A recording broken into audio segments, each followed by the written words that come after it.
Let's do it every time.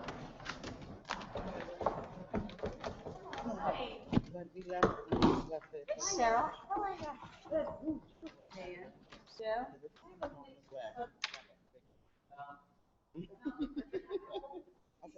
This is day one. Let's see how much. You're supposed to have your battery charged because you're not plugged in either, and you've got power. I don't have any link. Since you're down there. Since you're already in the position. Good. Are they? You're welcome.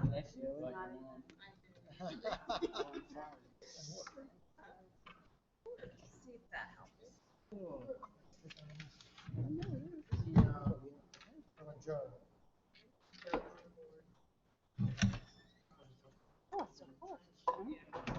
Are you going to put some of that, Mr. Doctor, Mr. Doctor?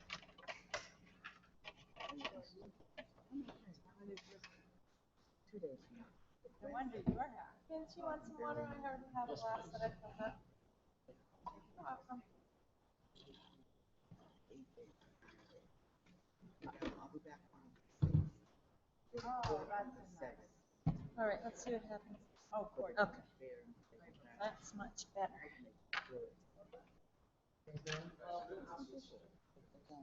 Can we have GCF? I'm gonna go first. Yeah. You guys have a seat back now. I don't have to go first. You didn't tell them what the dress code is. For the summer, they're trying to sell their wares. They're getting paid well.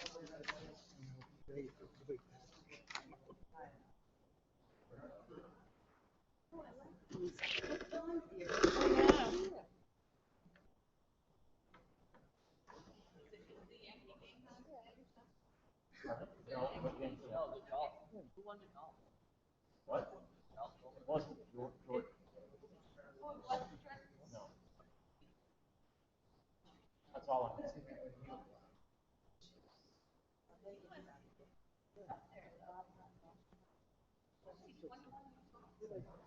Yeah.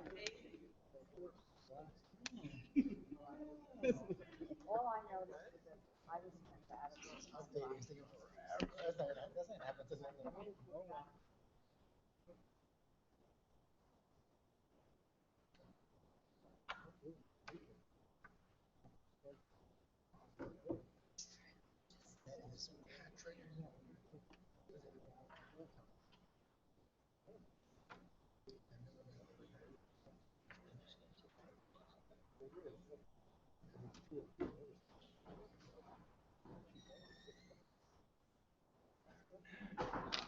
That is Patrick.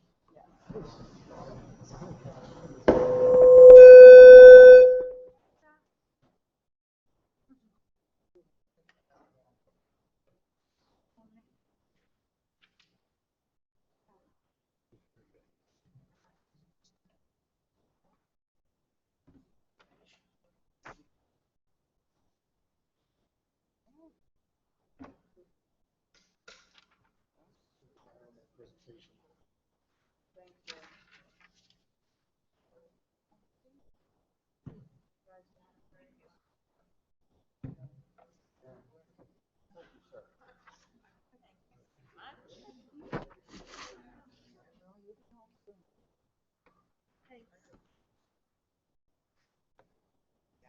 Take care of basic. At some point, you're going to need toilet paper. Paper towels.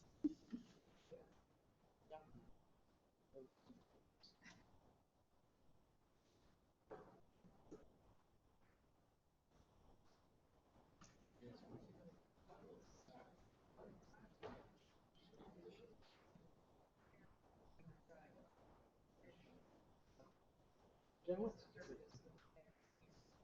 the difference between the two? Are you guys okay if we start? To go. Two, Jen. And here. Here. Here. Here. Here. Please join me in a flag salute, pledge allegiance. Oh, thank you. I pledge allegiance to the flag of the United States of America and to the republic for which it stands, one nation, under God, indivisible, with liberty and justice for all. Wait, does that mean? We have to download it up, I download it now. The Ridgewood Board of Education has been meeting in executive session pursuant to NJSA 10:4-12. The minutes of this meeting will be released when the need for confidentiality no longer exists. So welcome, and we've got some presentations this afternoon. Yes, we do. First, I'm going to invite Joe Adela and Pat Gallagher up from Aramark to sort of introduce themselves to the board, because you can sit here, because we're starting a new relationship with Aramark as our management company for custodial and maintenance, and just to give us a sort of a snapshot of where we are as far as summer work and the transition. First of all, thank you very much for allowing us to serve your community. Very excited about this opportunity. We have a great district, lots of opportunities, lots of great things going on already. We've fully expanded to expand upon that during our time here. Joe, I'm the district manager. If you could just pull that closer to you, because we are televised, so. I'm sorry. No, that's fine. My name is Patrick Gallagher. I'm the district manager. I cover New Jersey. We have 19 districts in the state of New Jersey. There's 2 district managers like myself, sharing the responsibility of managing the portfolio as far as relationships and execution as far as operations. Joe is our general manager. He's been here, got here early June, first week of June, starting getting some behind the scenes work done, so we're ready to hit the ground running on July 1st. I think we've done a good job coming out of the gate. I'll let Joe talk a little bit about some of the accomplishments. Again, we're really excited about being here and serving the district, and look for a long partnership going forward. So thank you very much. Thank you. Good afternoon. I'm Joe Idella, General Manager, Aramark Education at Ridgewood Board of Education. On behalf of Aramark Education, we'd like to thank the Board of Education for the opportunity to support your program and physical plan. We're committed to work through problems as they arise with the goal of service improvement and support to the district's administration and goals. Our on-site management team is active throughout the district and is interacting with our employees and the district stakeholders. Our sites are currently on a summer cleaning program, school opening, special projects within the maintenance crew, and continuation of the grounds efforts that have been put forward so far. We have a review of our current cleaning program up to Friday the 17th, and we're showing progress with 1/3 of the summer pass. We're just about at 30% all the way through. Our maintenance program, our maintenance projects are going forward in the high school. We're installing the receptacles for the smart projectors. We're going to be after that. We're going to be participating in some facelifts in some classrooms and spaces, and whatever else that's going to be coming along the pipe, because we're in that kind of district. The Aramark team is committed to our successful engagement at Ridgewood Public Schools, and we look forward to supporting your vision. Thank you. What do you do for the summer, your summer cleaning? What does that entail? Just deep polishing the floors?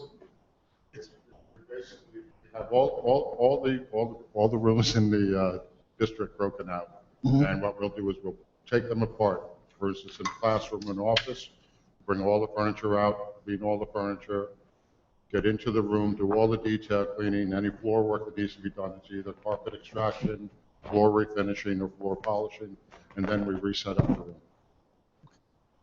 Following that, there'll be an intensive inspection once the rooms start getting done, and we're almost at that point. Yeah, we're going to start doing the inspections.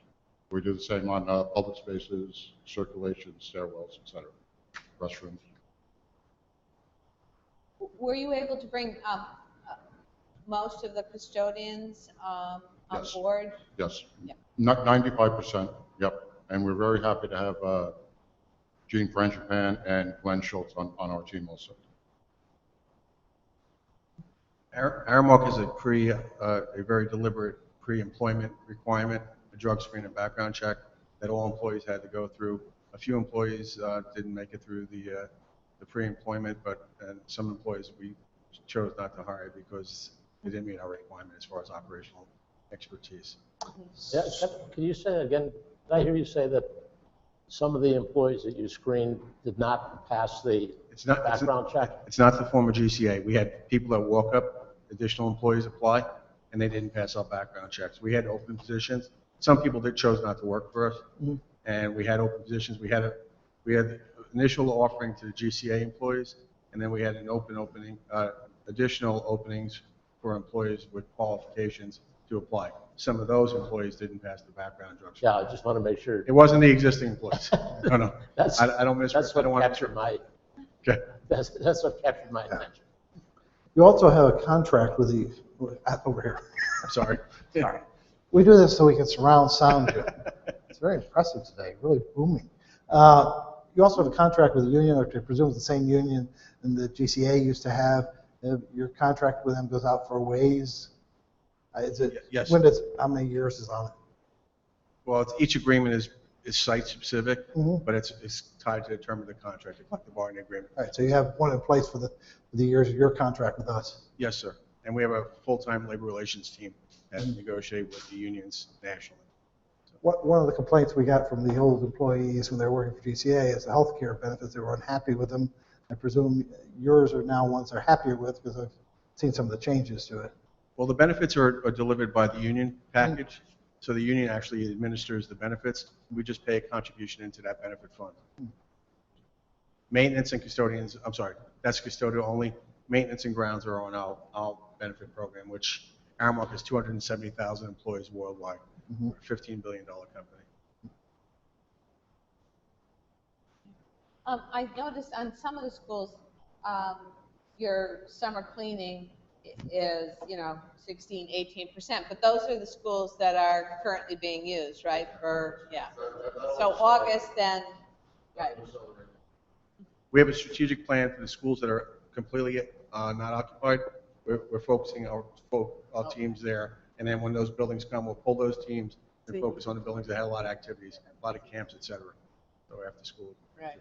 August is always, that last week of August before school starts. We're fully confident we're going to make the target. No issues there. Great. Well, thank you. Thank you. Are there any other? No. Thank you for coming. Thanks for coming by. I wanted to make sure that all, the board got to see your faces and also the public. So. Thank you very much for the opportunity. Thank you. Thanks. All right, our next group is EI, and I have Mike Bosney, and he has two other gentlemen he'll introduce. Over the past school year, we've been working with EI on some facility projects, but the focus of tonight is on the facility review of all our schools, and they're going to present their findings tonight. Good afternoon. I'm Michael Wosley with EI Associates. We're architects and engineers for the district. I am the director of all the educational projects at EI Associates. I'm joined by Bill Glasser. He's an architect. Bill is most familiar with your buildings. He spent the most time on our team, all the schools, so he's here to answer anything I can't answer.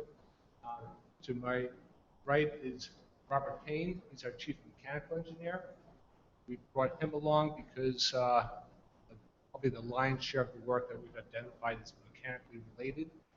And sometimes it's also the hardest discipline to talk about and describe. So while we're getting our numbers up on the screen here, I do want to just talk broadly about the numbers that we're about to present this afternoon.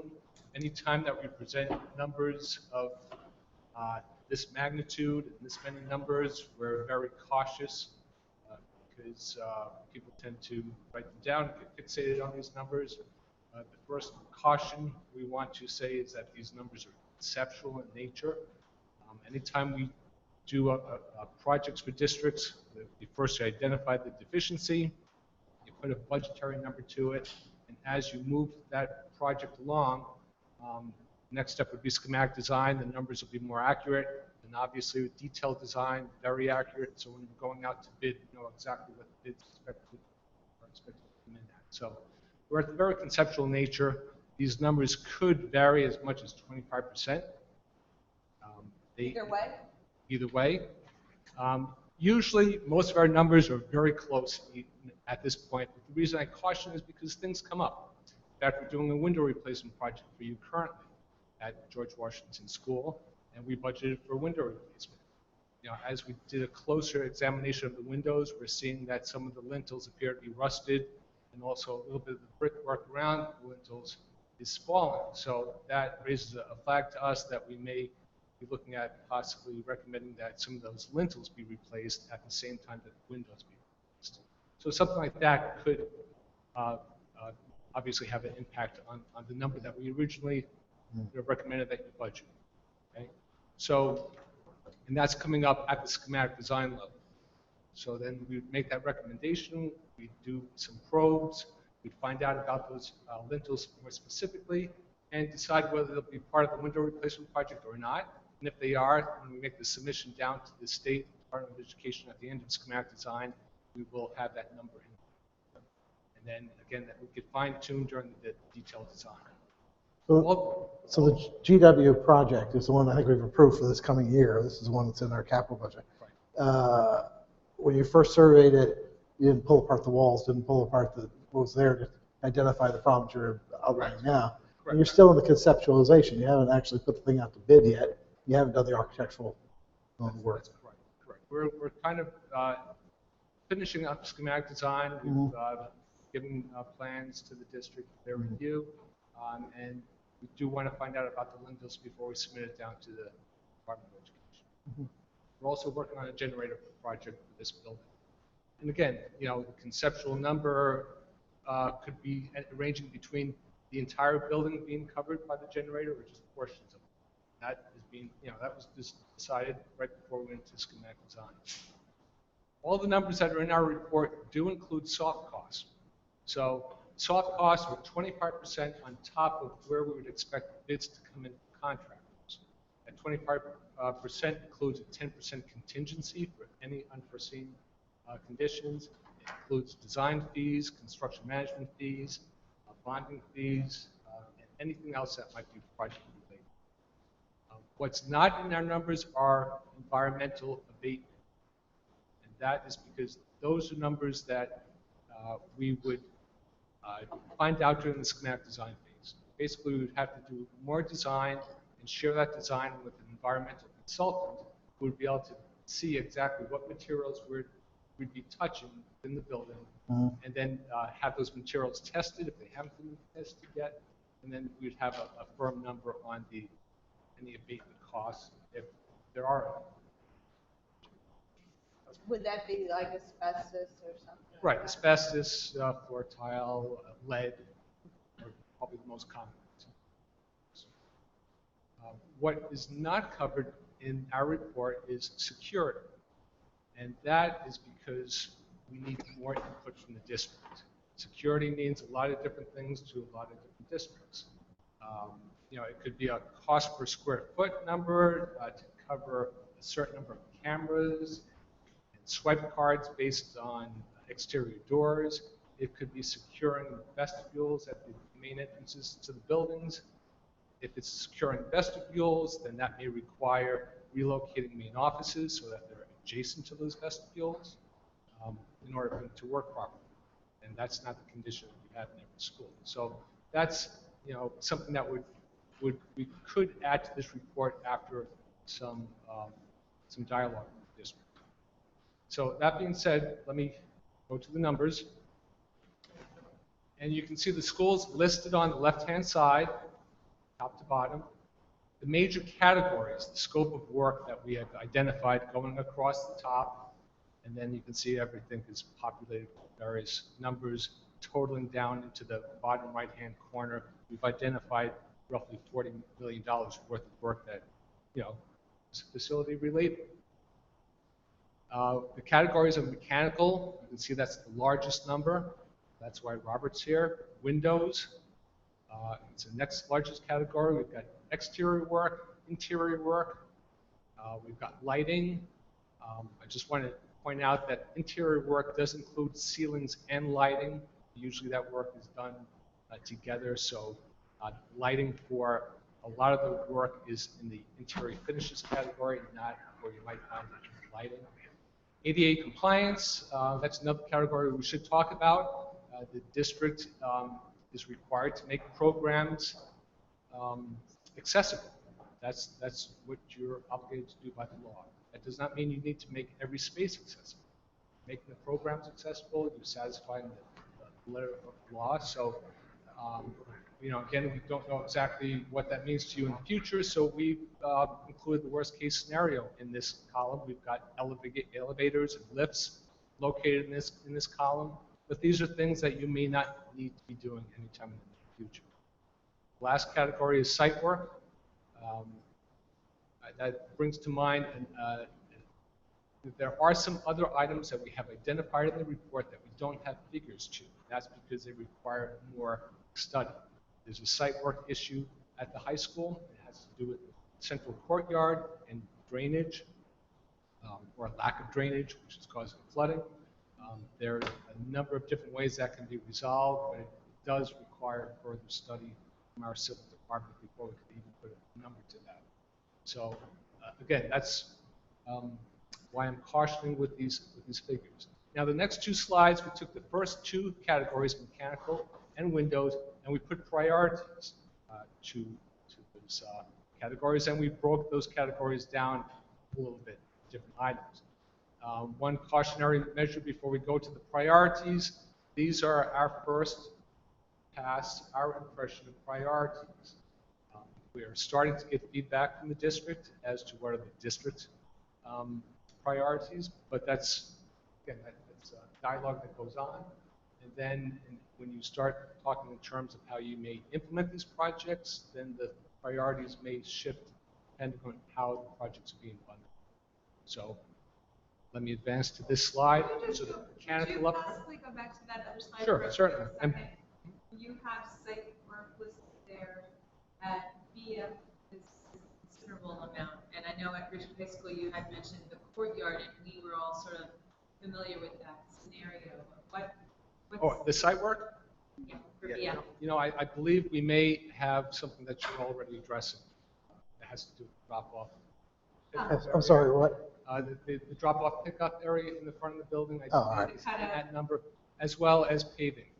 There's some paving in the back. I think we have in there for the entire rear area to be paved, with the parking lot itself being a higher priority than the drive itself. Because the drive is nowhere. There's also a drainage issue back there as well that needs to be addressed. So the work the town is currently contemplating on BF drop-off, that would be in that number. Right. And again, that's just another example of why I would not focus on the big number down the bottom right-hand corner, because there's a lot of nuances important to know. The best thing to do is refer to the document. You can get detailed information on every deficiency that we identified. Yeah, that's been available to us for a while, and I've looked at it. I want to say that looking at this, it was very helpful in that it already has given, in my mind, us some traction in regards to what our requirements will be over the next several years, and it's understand the caveats you gave us about it being conceptual. Right. A lot of what I'm telling you now is in the executive summary with respect to numbers, what's in, what's out. But it does help to have an overview like this because it gives you some idea of how you might implement these projects. How much can be done through your annual budget, or you might need to plan a referendum someday. to give you a gross oversimplification, over half of this is mechanical, all of it, which would include all of our lighting, our heating, air conditioning systems. In many cases, if I read the individual reports correctly, your concerns are that our equipment is well past its planned useful life. It is not as efficient as current equipment is. It's still serviceable, and the district maintains it So it's serving the purpose, but how much longer we're going to be able to do that is the risk, and whether or not it's the most energy efficient in the future. We're studying, we've also had reports from various groups on the energy efficiency bond issues, kind of things that would go to that, but that mechanicals for the most part, I don't want to say 100%, for the most part, aren't about to collapse. They're just going to have increasing maintenance costs as time goes on. That's right. I think I'm going to let Robert speak to the mechanical. That's true. It's not like there's immediate failures, maybe with certain components. But that's going to, that's natural when the equipment gets this old. And you just have to decide how long do you want to keep putting money into. When you cross the point to invest as repair. That's why when you look at the priorities we have on the next slide, you'll see, especially when it comes to steam heat versus hot water heat, that's probably the biggest general thing we can talk about. We still have several buildings that have steam heat. That is very antiquated. Where we always recommend that steam be eliminated and converted to a hot water system whenever possible. They're historic. You want to speak to that a little bit, Robert, maybe with the slide and some of the priorities? Oh, okay. I think maybe what we'll do is just explain the general priorities here. Going across the top, we've split the mechanical work into domestic water, storm sanitary work, which we identified no needs there. Most of the work is heating system, but we do have separate cooling systems, and then we do have combined heat and cooling systems. Ventilation is always important, and then controls, obviously, if you're putting new equipment in, you want to have state-of-the-art controls, and I think Robert will get into that in detail. I think maybe, would you want to jump ahead and talk about mechanical now while you're to answer your question, or? Yeah. That seems to be our biggest area. Okay, I'm gonna bypass the windows real quickly and talk about mechanical here.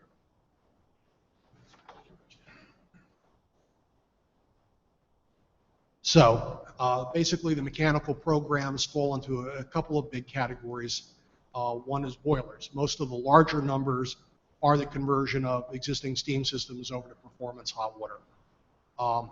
To answer your question about equipment that's servicing the school, if I have an 85% efficient hot water boiler that still has 10 years of life on it, and if you ask me, should I replace that now with a more efficient boiler, my answer is going to be no, because you'll never be able to get the money out of it in 10 years. You run that 85% efficient boiler to the end of its life, and then when it's time to replace it, then we talk energy. For schools, we always look right now at replacing steam with hot water. They're safer. They give me a much better comfort performance throughout the year, especially in the spring and the fall.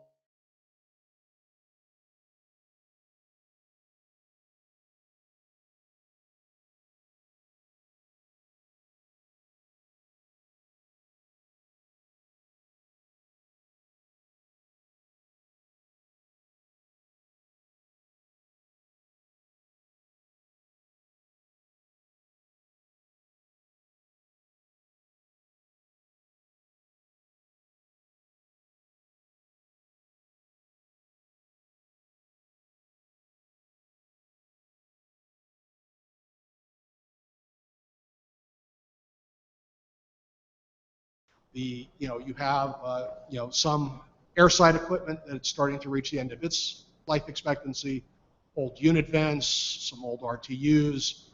These vary all across the board. You have many different vintages, many vintages at each and every school. So you have to go through the report school by school, wing by wing, sometimes room by room, to see what's old and see what's new. Again, we generally, one of the most energy saving things we do is provide new controls. And we hate really to provide new controls on a really old piece of equipment because it doesn't really serve you any value. So usually we like to replace the equipment. When we replace it, it comes with nice new controls, and you get everything in one fell swoop. Are the controls, can you control the controls off-site? Yes, you can. So that I could if nobody was in that school, I could turn that heat down to an appropriate amount and then bring it up in the morning? Absolutely. And if there's a problem, we can program it to call you and send a text message to you 24 hours a day, 365 days a year. So obviously, the new controls are all web-based. We So can do it ourselves. Send it to you. if you have a computer that's on the web, if you have the administrative privileges to be able to make changes, which are all set, obviously there's an administrator that has full privileges, just like anything. Right. And then there's a hierarchy. You may not want to give a local custodian full administrative procedures. You may only give him something to change locally. It's all web-based, so if you have a computer on the web and you have the access codes, you can get on it anywhere that computer works. So we always like to say the most efficient piece of mechanical equipment is one that's off. So the idea is to make sure stuff is off, or at least turn down at capacity when there's no one there, at night, weekends, have it on when you need it on. So hand in hand, you can see several of the schools have, I've been in this business, I won't date myself, I'll just say 29 plus years doing this. I have never seen anything like this. These are rather interesting air supply system at several of the schools. It goes through a series of underground tunnels to distribute air to the classrooms. Those tunnels are extremely difficult to get into. A lot of them you can't stand. This is a system that I said I've never seen before. We do an awful lot of work in the state at all kinds of different schools. So That's because it's so good, it's so innovative. it's yeah, at the time maybe. Obviously, it was someone's great idea at the time. It's extremely difficult. Yeah. I mean, obviously, if you have water infiltration into those tunnels, if you have an accumulation of dirt into those tunnels, it's just something that just says, only bad things can happen, nothing good. So, we've recommended that not to replace these like for like, obviously, but to provide something that's considerably more modern, much more maintenance easy, and can't provide you problems going forward. So these are the buildings with the plan? That's yes. Right. So, okay, so you can replace that system? We would replace that system not like for like. We would either go to possibly a series of rooftop units that would provide heat and ventilation, or heat, air conditioning and ventilation. We could go to, depending on what you like, we could go to a variable refrigerant flow system. I don't know if they have any of those in the school. A lot of schools usually use them in a smaller scale, Daikin or Mitsubishi systems, what they call them cassette systems.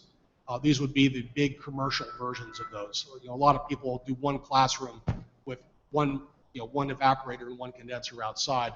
This is sort of the big and commercial version of this. Either way, we've done both. Just depends on what the district is happiest with, the most comfortable with. Can you go back? What's the cost of it? I'm sorry? Is that a major cost? Oh, yes. Yeah, that's this is what's driving up kind of the mechanical cost. When there's nothing really, when I replace steam with hot water, I'm not salvaging really any part of the existing system. That's what I was wondering, because the radiators function differently they're different radiators, It's all different. correct? So every piece of terminal equipment goes, every unit vent, every heating and ventilation unit, every convector, every radiator, every piece of baseboard, all comes out, all new goes back in its place. So it's all the not- piping comes out. In cost considerations, even though I agree with you, hot water is preferable, because I've had homes with both, it's not a cost factor where you might consider steam so that certain pieces can stay behind, or is that? You can. I said it's a point where how much money you can get together and what's the priorities and what you'd like to do. One example is you've got steam in this building, and you've recently replaced the boiler with the steam boiler. So we wouldn't recommend you do any work in this building with respect to the steam system. So it really depends, again, on how old the equipment is. But even how old the radiators are, right? Because we've upgraded certain, so is that reflected in your analysis, or? Yes. Well, in the case of these two schools, we're talking about replacing the entire system. That's what it sounds like. We do have a figure of just over $1 million at Ridge for the cooling system, another third of a million for controls, 45,000 for renovation. Over at Glen School, it's a substantially smaller school. We've got 750,000 for heating and cooling, about 38,000 for ventilation, about 214,000.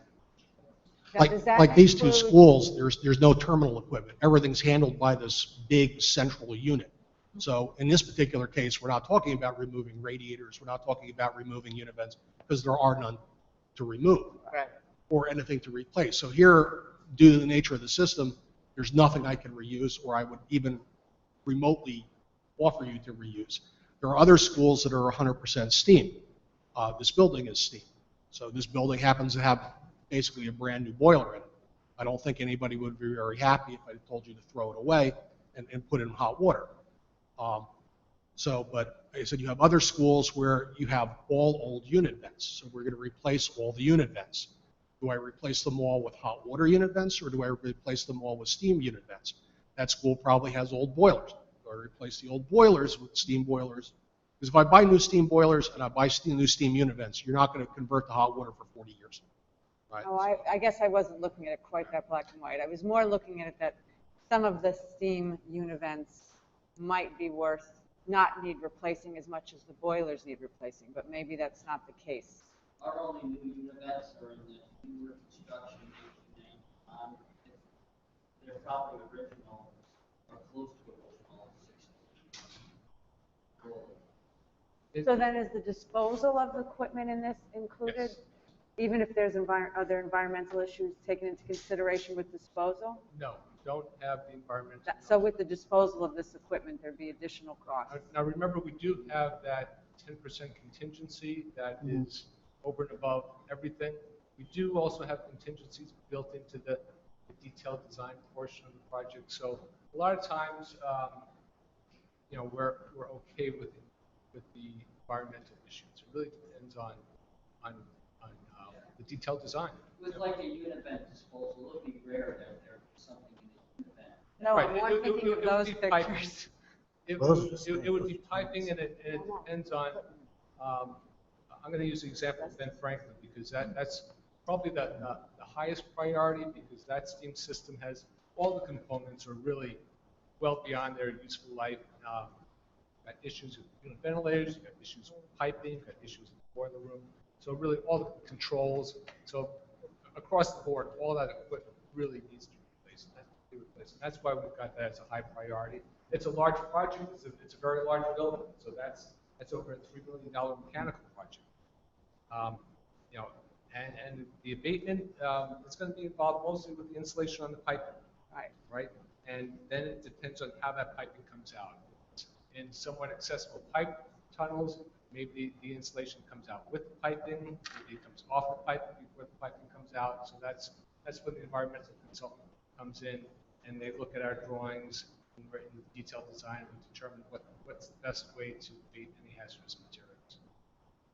You talked about heating and cooling systems.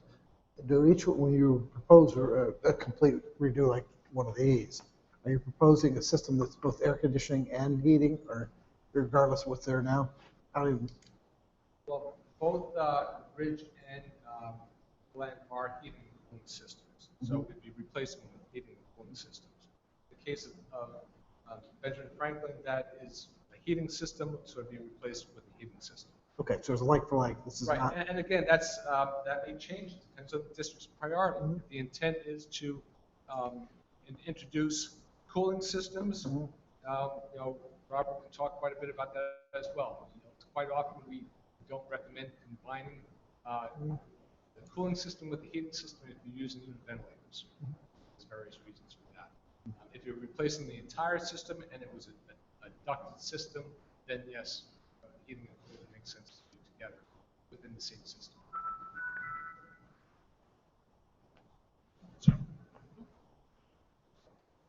And then, of course, the last big part of this is controls.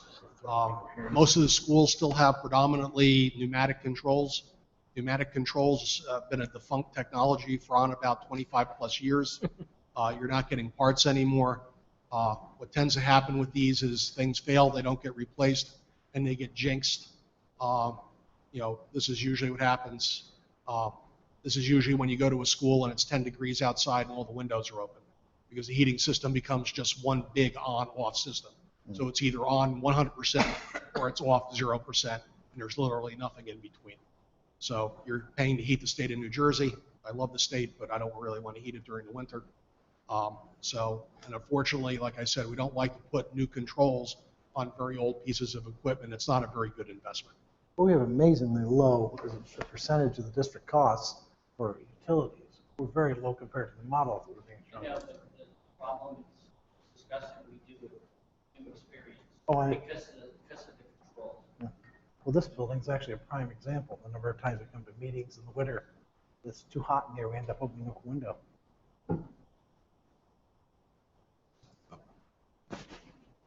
Sorry? Okay, should we, are there any other mechanical questions? Otherwise, we can move on to windows. No. No? Back to windows, we do the, we're going to take a closer look at this slide, mechanical priorities. Again, we did start to break down these projects by priority. You can see the gold color is a high priority, the green medium, and the purple a lower priority. The priorities are really based on, and we've got priorities for the other categories. The reason I'm saying that is because the health and safety are always the #1 priorities. After that, we start looking at the age of the equipment, which is more pertinent here on the slide for mechanical upgrades. The things that we're saying are high priorities are things that are older equipment. And you can see that in a lot of cases it's controls, it's heating, and combinations of heating and cooling. So, in our opinion, you should really be seriously looking at everything that's in the high and medium range at this time, because You have a summary of what those three colors are? No. You took those three colors. Total amounts. You put them in the boxes there. What would they be? We don't have that. Obviously, we can add that up and give you any number of ways that you like. We could do it by priority. Again, I think in some ways the priorities, the way they're categorized, are a little bit premature. We'd like to see you be doing all this work. As far as time frames go, high priorities are things you should be looking at right now. And probably even some of the green looking at right now. And so you can start planning these, because many of them, depending on how they're going to be implemented, may take years to implement. The low priorities are really even just going out, maybe 5 years from now. One that brings me back to another cautionary measure with the numbers. We should talk about escalation. When we prepared this report in April, usually we're projecting these numbers out a year, so that we're basing them all on being done the summer of 2016. Okay? Anything that's going beyond that, which is going to be most of this work, you should be budgeting an additional 3% for escalation for every year that these projects are not implemented. So that's why these numbers sometimes are a moving target until we get into that schematic design phase. One of the most interesting numbers up there is not a number. It's on Ridgewood High School, there's nothing for controls. That's a very good point. And for that school, for the Benjamin Franklin and the high school, we've actually got the controls are worked into the mechanical numbers. Okay. They're actually in there because there's several different kinds of controls that we were able to actually break out by the different kinds of work. So at the high school, we've done HVAC work, but not the boiler system. So I need to understand heating system and then another cooling system, and then you have heat and cool systems. So are there? Well, you've got a hybrid of things going on, especially at the high school. Yeah. You've got standalone heating systems. You've got standalone cooling systems that address certain spaces, large spaces especially. And then you've got some areas that have some combined systems that do both heating and cooling.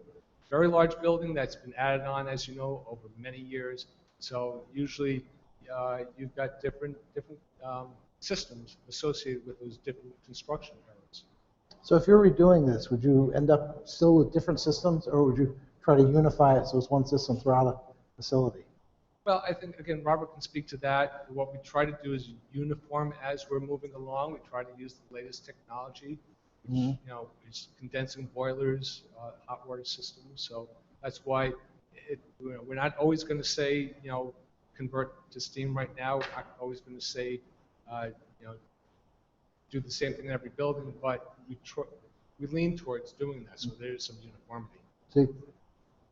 Yeah, for controls, the one good thing in controls over about the last 10 years is almost everybody has moved to open protocol systems, which means that if, let's say, Ridgewood High School is done by a controls contractor, as long as he's open protocol, let's say BACnet, that means when we do George Washington, maybe the next year, you don't have to, you're not incumbent to go back to him to provide you BACnet controls. You can put it back on the street, you can get bids. And the controls guys are notorious over the years of being the most miserable people to work with because they've always had very proprietary systems. So if you bought Honeywell and you wanted one school to talk to your Honeywell school, it had to be Honeywell. And if you went back to them with, I hate to call them out, I'm sorry, I shouldn't really use a name, control guy B, you know, he generally wasn't very conducive at giving you a really good price the next time around because he basically had you lock, stock, and barrel. You had nowhere else to go. Pretty much everybody, including Honeywell, has moved to open protocol systems. Generally, they're BACnet, LawnWorks. So we haven't had that as much trouble, I should say. So, you know, everything would still be able to come into one computer and all be a network. So as long as you can give me a access point on the internet, you can basically access any school anytime you want from any computer that has internet access.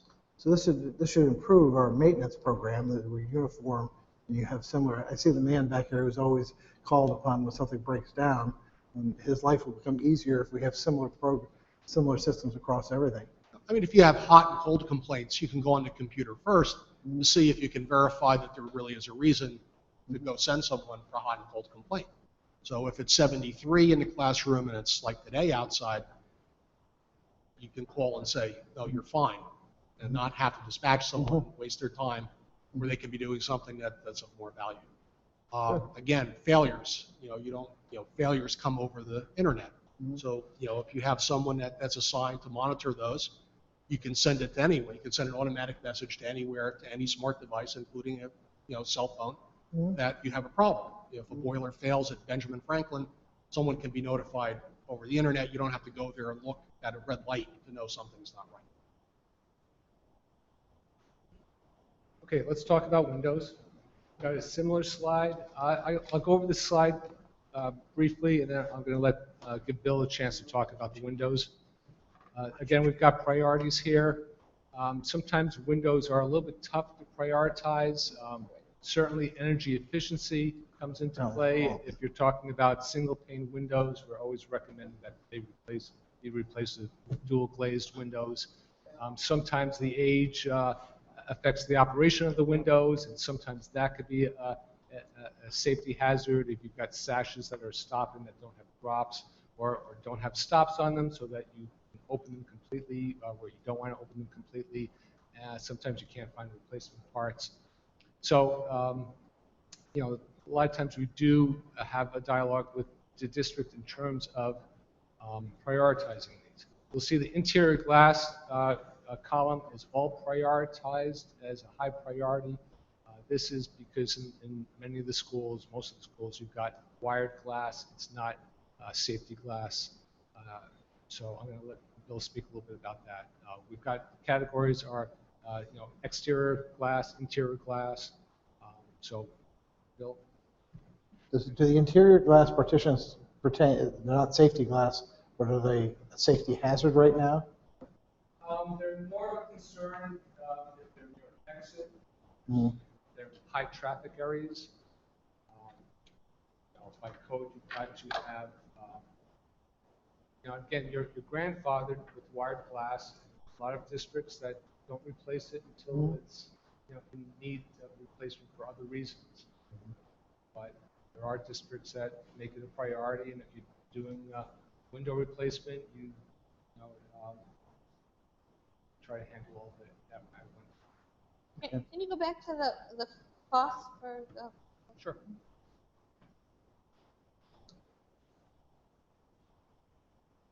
So the high school, I thought we were done. High school, you've done a lot of work. Yeah. You've done an awful lot of work. There's still some work. Those are the newer wings. Those are the newer wings. Oh, that's the newer one. That's why it's a low priority. It's a low priority too. You've been addressing that on a pretty regular basis up until very recently. Yeah. And so, right, what's left is a low priority. But again, it's a very large one. But the newer wing is only 15 years old, a little bit less. Yeah, 2001. Is that a reasonable life expectancy for windows? Again, it's it really depends on how they last, what the quality is, what the operation is like, and we're talking going out 5 years from now. So again, we didn't want to, we looked at every window in the district, and we So because it's a low priority as opposed to a white box, that means you did see some signs of deterioration, and you saw over the next 5 or so years there were going to be problems. Or at least something that we think you should be revisiting next time you do your long-range facility plan. But the yellow ones are closer to failure time frame. Or they're single pane, or they're wired glass. Okay. In addition, Mike, some of them are higher priority. Also to configure with when you do the mechanical upgrade. Makes no sense in doing a mechanical upgrade to a system and you're using inefficiency glass, because he's going to be doing an analysis of the building envelope. So if you're going to do the mechanical system, you need to do the windows at a comparable time. All right. The windows fall into 2 basic categories. One is exterior, the other be interior. Now, within that, there are subsets. Schools such as George Washington and Ben Franklin, they're more what I would call double hung, single sash, independent kind of windows replacements. And then there's specialty windows that are ornamental and so forth in nature, half rounds over the doors and so forth. The pricing on this was done differently for those versus this next one, Mike. The storefront type designs and so forth. In schools like Glen, Ridge, and so forth, they're more a storefront design. They're an aluminum or steel framing system with single pane glazing in them. They tend to run from floor to ceiling. Some of them have obscure panels in the bottom. Some of them have glazed panels in the bottom, which again can present a safety issue. So you'll see the schools that we took that into account when we did some of this pricing, because that is integral to the building system. I'm pulling down the whole building facade pretty much when I'm redoing that, versus where I'm doing right now, we're doing the window replacements. It's just window by window by window. Yes, we found there may be lintel issues, but when it comes to these storefront types, it's more of a concern. And I'm trying to remember which school it was. One of the schools is actually a 2-story, which means, is it? Yeah. Orchard, right. It's actually 2 stories. So there again, the curtain wall. It's not really a curtain wall. That's why it's called a storefront, but it is a more costly system to replace than when originally designed. What percentage of the district's windows are single pane versus double pane? Just on a guess. Half, less, more? Some? More single or more double? Probably more than 50%. Double or single? Are single pane glazing. And I preface that or comment on that is that some of the newer additions obviously have better grade insulating glazing and so forth. And then the other piece to this is the next one is the interior areas. Here we're talking about there's a lot of glass in a lot of the different schools, particularly again Ridge and Glen. You'll see some of the numbers on that, where there's large panes of glass that are not even wire glass. They are not a laminated glass. Based on my years of experience and other members of the firm, I'm not even sure they're a safety or an annealed glass. So there's a very big concern with a safety issue with that. That is why so many of the ones listed in the interior glazing are safety concerns. Someone hits that glass, there's a chance that, there could be some physical injury. Right. Tempering was used years ago for glass, and that's designed to shatter it to tiny little pieces, avoiding any possible injury. This is a different concern. The two photos on the bottom, you'll see there's very large, those are actually wire glass. You can see that half glass in that door, a student comes through and hits that glass with their arm. There's a good chance that there's been incidences where they've actually cut up their arm pretty bad. Not so much from the glass, but actually from the wire in the glass. And also the same is true, the one on the right is actually one of many of what they call the two-story areas or multi-story buildings where you have your stair towers. Those are called smoke enclosures when they were originally built. And as smoke enclosures, they again have the wire glass on either side. You have a similar situation there as well. When they were built, they were fine, and you really didn't have the option of going with a rated laminated glass that you do today. So those are the areas of concern and where we prioritize them. And you'll see from a life safety standpoint or a concern to the students in the school, they've been given a higher priority.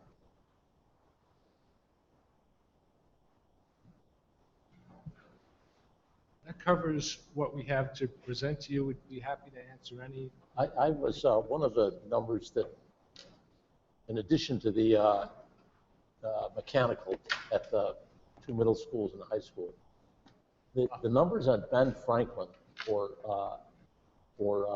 ADA remediation really seem to be, let's see, where is it? 1,466,000. Yeah. It's a tiered building, so there have to be multiple elevators put in, and we do have 3 of our buildings that are handicap accessible. Ridge, GW, and the high school to solve that original issue of Lions. So if we have a child that needs that, How does that, you were kind enough to show us the priorities on the original we categories. don't. What kind of priority? They're all prioritized in the book. Right. We could prepare similar slides for the other categories, if you like. It gets a little bit hard also by category because sometimes there's a number of things within those categories.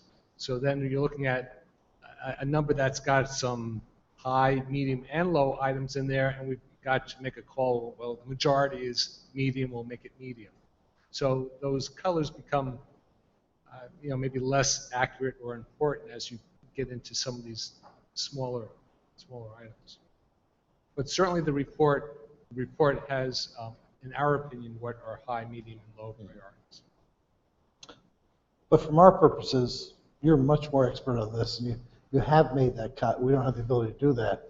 I'd like to see this resummarized as to the 3 areas. Okay, so we can prepare additional slides similar to mechanical and windows with the other categories with further breakdown and priority.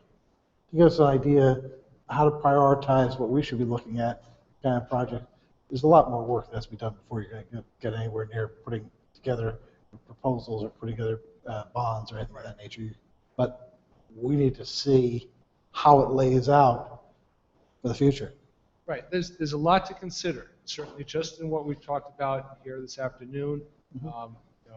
Those talking about windows and when it makes sense to replace those with respect to mechanical work.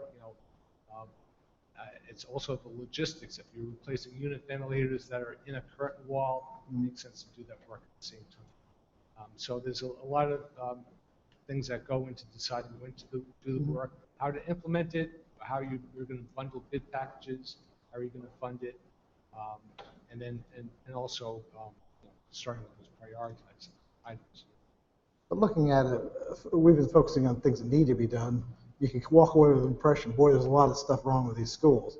In general, though, we're operating 10 facilities, and I don't want to put words in your mouth, but I think I've heard you say that they aren't in bad shape. They're actually pretty No, good. that's usually when we do present, we do let you know that your schools are well maintained. Mhm. Your buildings and grounds department's been very resourceful. Mhm. They've done a very good job. The schools are in good shape Mhm. compared to what we see in a lot of places around the state. Mhm. And, again, I don't want to make decisions for you, but quite often when we prepare a report like this, we see districts tackling about a third of the work in the very near future. Mhm. So we do, we do identify things that, just may not get done right away. Mhm. So that's different in every district. If I may add, one of the surprising things when I started to do the survey, and I've been through every school with the help of Steve, the fact that the building envelopes, though there may be needs for upgrades to windows and so forth, your roofs are in good shape, your buildings are dry, you're in a lot better shape than some of the other school districts I've gone through, which cause a lot bigger costs and problems and a lot of unforeseen costs, something similar to lintels, but I was quite impressed. And that's obvious. It's evident in that exterior column. Usually we see a lot of roof work, a lot of masonry work. You do have window work, but when it comes to a building envelope, usually that's the last thing that's tackled. The fact that we identified no roofs in the entire district, that's highly unusual. So, and that should be your first priority, is to keep the buildings dry. Okay, well, we have our work cut out for us now to really analyze this and look closely at it, determine what next steps are. That might be a good goal for the 2016, 15, 16 school year to figure this all out. Right. Can I ask one other thing? The book you have, we've all looked at it, and Dan has a copy of it. Do you have a digitized version of that? Yes, we can make that available that'd be electronically. very helpful. And, we consider this the beginning of the dialogue. There's a lot of information in the booklet. There's a lot to talk about. And we're happy to come back anytime you ask us to answer questions and guide you through the process. Good. Great. Thank you. Thanks for having One us. thing that gets crossed out will be the GW windows, right? Right. There we already have savings. Take care of it. Christian. Thank you very much. By category, by school, by dating, All right. Moving right along, we have Alan Nunciato, who's our district representative from New Jersey School Boards Association. And each year we do a board self-evaluation, and Al's going to show us some of the findings.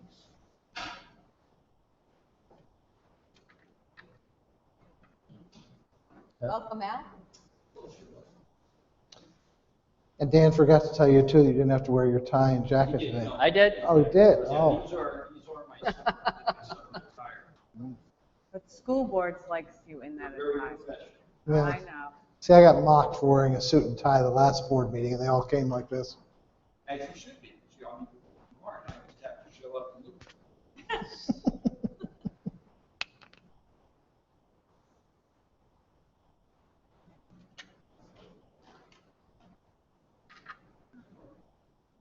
Looks like you've been busy. That's just part of what I do here. Yep.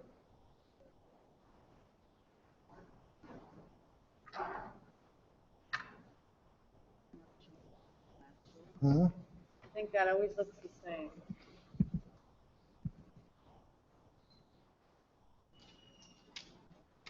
Okay, I'll hand out your board self-eval. And you had everybody completed, 7 out of 7. And just to remind you, because I know you only do this once a year, the first page looks similar to the rest of the document, but it's your values, your priority page. So it's really how you rate things. The 3.0 is your magic number when you see the scores. And then the last thing is your comments are, every time there's an asterisk in your comment section, that denotes a new responder. Okay? So take a moment and. Thank you. Yeah.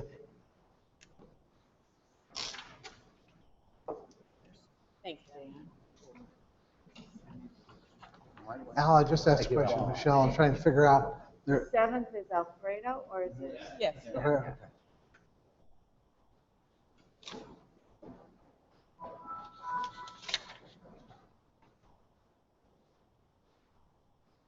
Sorry, but this is falling.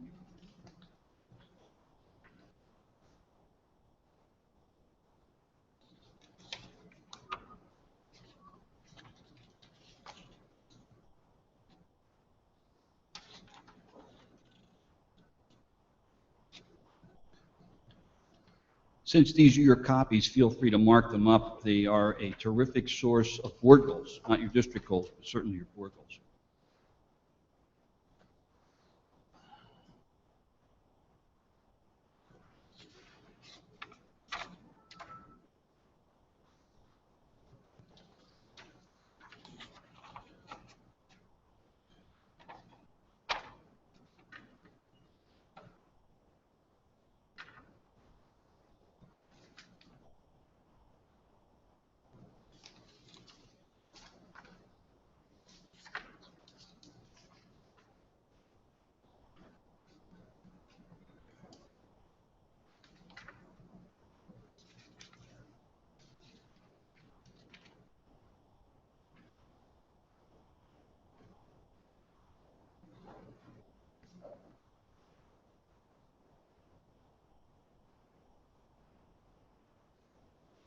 Did everybody get to review this over the weekend? It was in the packet. Oh, yeah, great. If you've done it ahead of time, yeah, I'll start right off with it, sure. Wanted to get a sense of that because We don't want to if see. everybody did, we can move on. Yeah. Okay, let me take you through the highlights then. The reason I marked confidential on it, because there was a couple of comments on 2 different pages that started to border on staff evaluation, and because of that, I like to protect the board and the administration by doing that. So that's the reason for its being stamped. If you look at the first page, your values page, you had 2 4.0s, superintendent relations and planning, and your low score on that page, actually 3, board and community, and your low score on that page was still very high, it was 3.7, which was board staff relationships. So that was your range. On page 3 for planning, your high score here was number 1, 3.6. Low score was number 4, 3.1. And your individual or your average score for your board was 3.3. Individual score was just a little higher at 3.5.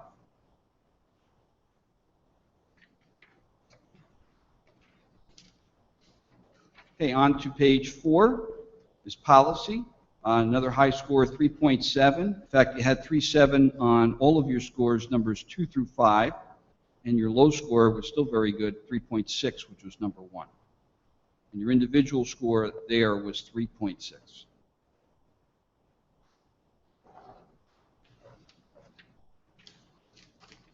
Third section on page 6 is student achievement.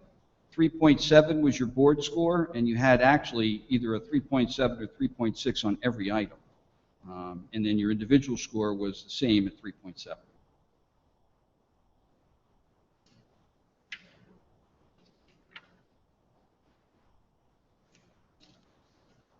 Finance on page 8, board score was 3.5. High score here was number 4 at 3.7. Low score was numbers 2, 3, and 5 at 3.4. Individual score was just slightly higher at 3.7.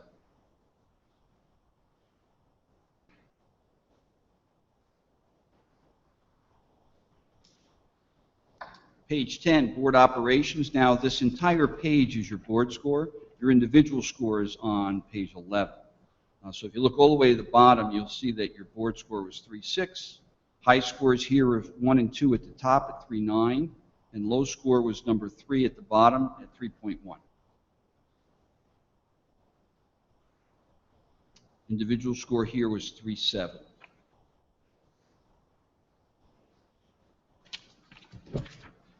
Feel free to stop me along any way if you have any specific questions. Your board performance score on page 13 was 3.7. High score here was numbers 6 and 7, 3.9. Low scores were number 4 and 1 at 3.6. Also, number 3 was a 3.9 as well. Individual score was just slightly higher here at 3.8.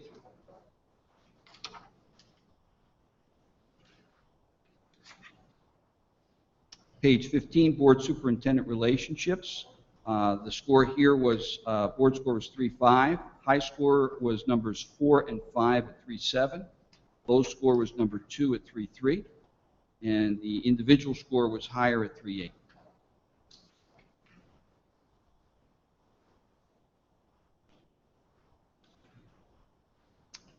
On the page 17 is your board staff relationships. 3.7 was your board score.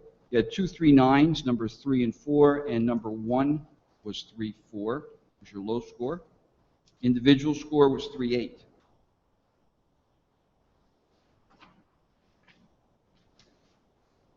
And the 9th section is page 18, board community. Your individual score, board score here was 3.6. High score was numbers 3 at 3.9. Number 2 was your low score at 3.4. And individual score was a little higher at 3.8. Your 2 open-ended questions, the first one deals with 3 major changes that the board would be facing in the district. And there was a couple of different answers. I looked for kind of patterns here. The first area was really finance, and I broke it down to budget, 2% cap, negotiations, healthcare costs, and facility needs. Another area was mandates. Another area was the NJDOE management and legislation. Another area was parent concerns and class size. And the final area was student stress and achievement. What was that last one? Student stress and achievement. And then your second question talks about what specific areas should the board look at improving their governance training and focus. And again, there was budget and expenditures, community comments and procedures, soft skills and roles and responsibilities, trust building and conflict resolution, and board CSA relationship. And that was pretty much it. I do have a PowerPoint. It's actually up on the screen.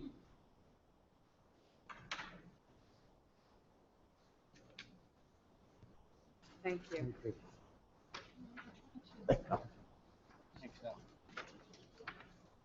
And as you see, there's 3 graphs. The first one's up on the screen. It compares your board score to your values page, that first page. And really what I look for here is any place that there's any significant gaps. And the only place that you have what I would consider significant gaps or noteworthy gaps would be the first area for planning, because you're expecting a 4.0 there. And then your CSA and your community. Those are the areas that probably have the larger gaps. Staff area, the board actually met its expectations. What is CSAL? CSA, Chief School Administrator. Okay.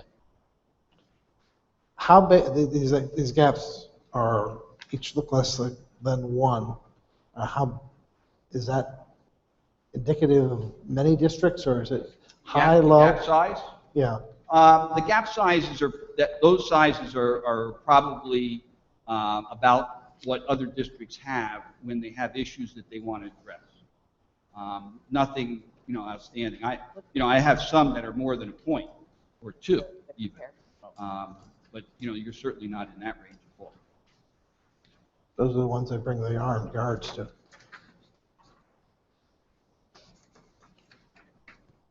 We brought planning up. I'm looking at the comparison. Yeah, the next page. We're not there yet. Yeah, I find it's very interesting is chart 2, because I compare your board score to your individual score, and as you might guess, individuals tend to rate themselves higher than the group. Which is great.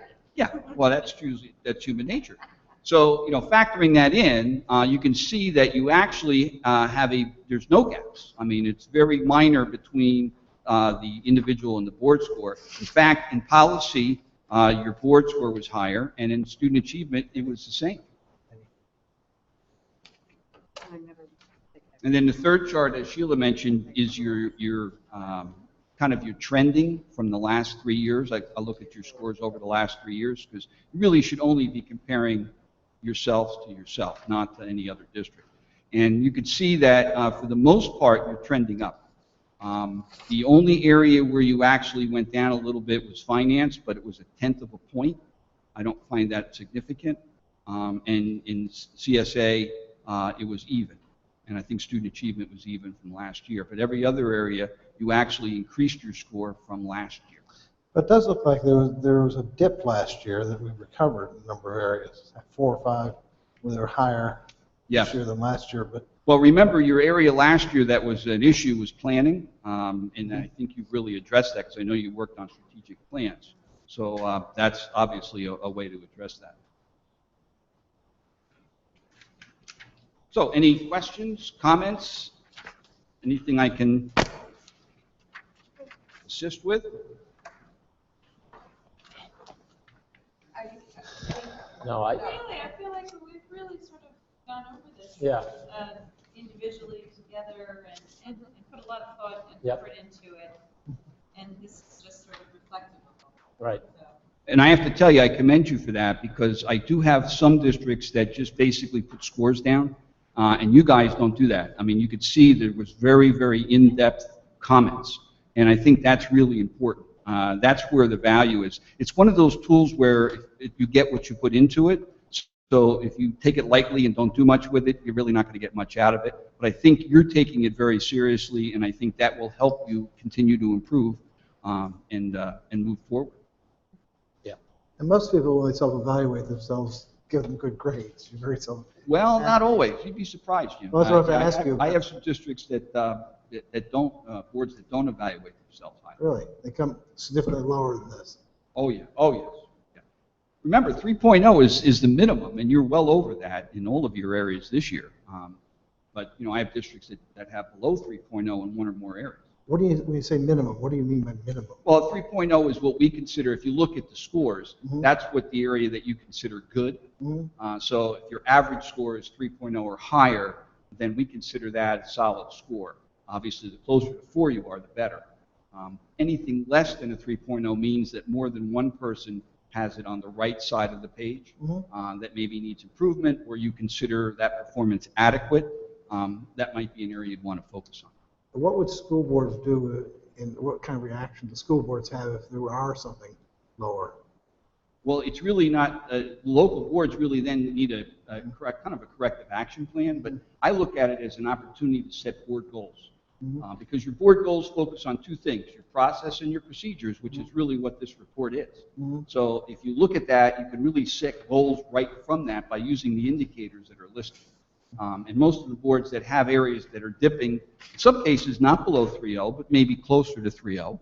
In some cases they are, and then they'll focus on those areas for improvement. But school boards could come in and do a training. Sure. If we felt it was necessary in a certain. In whatever specific area that you felt you would want some assistance on.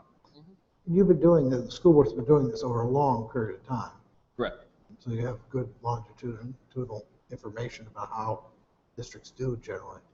Yes, we don't normally compare them. I try to use your own data for each individual district. As far back as we have records, I can show you. The key, again, is growth and opportunities to improve your effectiveness. Because, as you know, no matter how good or how effective you are, you always want to strive to improve. And I think once you lose that, you start losing ground. This board works hard, and they try to go to trainings